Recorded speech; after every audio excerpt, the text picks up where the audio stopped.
this all comes from this report, which is a Pfizer report, a study on their own vaccine that they released. Compared to the unvaccinated, vaccinated individuals have a 23% higher risk of acute cardiovascular injury. And this gap worsens over time. So if you got, say, myocarditis at the time you were vaccinated, you already had a 23% chance more of getting it then than somebody who was unvaccinated. But even as you age, as time passes, that gap increases between the vaccinated and the unvaccinated groups. Point number 2, you have a 20% higher risk of arrhythmia. You have a 2% higher risk of heart failure, although this number is yet not statistically significant.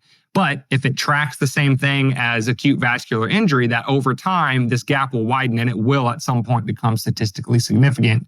Come back and check in when that happens. You have a 30% higher risk of stress cardiomyopathy. You have a 40% higher risk of coronary artery disease, with risks also increasing over time. And you have a 130% higher risk of myocarditis within 21 days of getting the shot.